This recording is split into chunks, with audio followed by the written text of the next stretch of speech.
know if I really need to explain it. It's called ADD.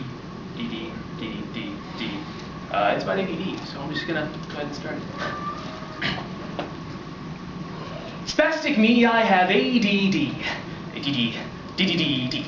I should have stopped after just 2, but unspent energy made me press on through and add, with much built-up glee, the additional 6 unneeded Ds. Attention deficit disorder is very much overdiagnosed, but an academic nightmare. In this poem by Brian Weiler, we explore the young life of a boy who struggles with ADD. DDD. I have been diagnosed this academic quarter with an attention deficit disorder. Teachers all echoed, I just couldn't sit still, wanting to shove my mouth full of rum little pills. My failure to listen to boring lectures while in my seat caused the school psychologist to repeat, I have ADD. DDD. My parents fought it at first, fearing a decision made in haste, claiming my excess creativity was a refreshing splash of color in a world filled with white paste. But with 11 educated minds claiming my world must be closed in, I was lovingly pumped full of the choice drug, Ritalin. Immediately I ceased to move about as my thoughts became cloudy. I was lost in a bland planet. My ideas on life had been shrouded in. What has happened to what used to be me? Please give me back my ADD. At 5, I swore I would flee right to every country in the lap of St. Nick as a reporter and photographer for National Geographic.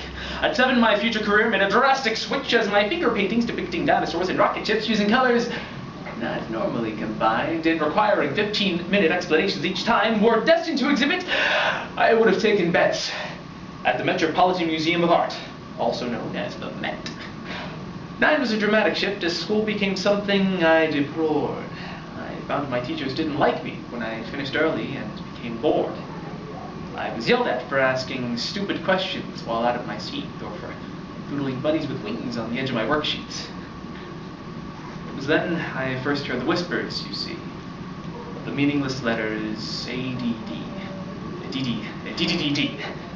Well, up to this point I'd made straight A's. Testing for gifted is what they'd said. But for some reason in 3rd grade, Mr. Roth labeled me trouble. I started to fail despite my efforts being doubled. I became angry as I was humiliated in front of my peers, forced to sit by myself hearing mumbled jeers, or to stand at the chalkboard with my nose in a circle that required me to be up on my toes.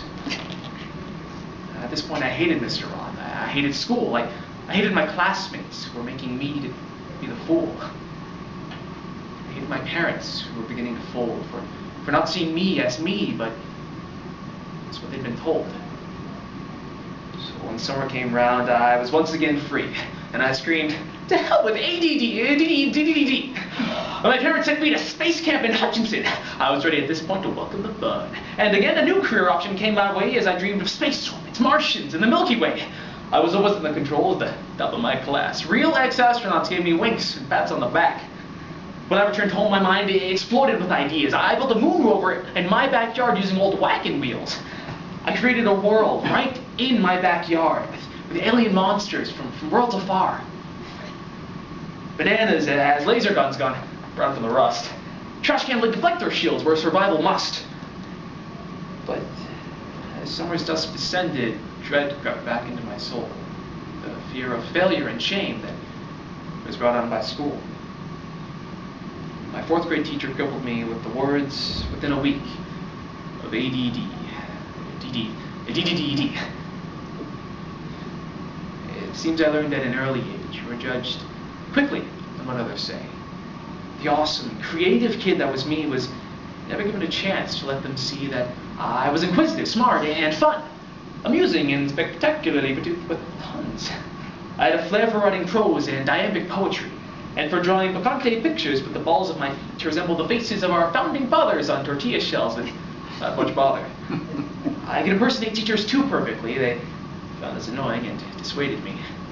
I could even find time to create with my food, all within a 27-minute lunch period, which isn't easy to do.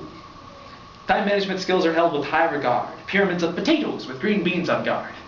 Well, apparently, all these gifts didn't apply, as I was told to stay inside during recess every single day, punished for not acting the way. My teachers all wanted me cast into a mold, pumping out a boring kidget that every school sold. Why is everyone picking on me? I am a victim of ADD. DDDD. They had me saying it. A ready excuse documented in books. I once thought I was different in a good sort of way. Now I realize I'm disabled, as others would say. I guess I need help to stop being me, so I can cease dreaming and stay in my seat. It's easier that way, I suppose, for all. For my parents, my teachers, the kids in the hall. I finally surrendered, swallowing more than a pill, you see. I swallowed my future, my life, my personality. I became the person everyone wanted all along. It's easier to teach me when I don't respond. It's easier to teach me. It's easier. Mellow, serene, that's me. Sedated, cured of my ADD.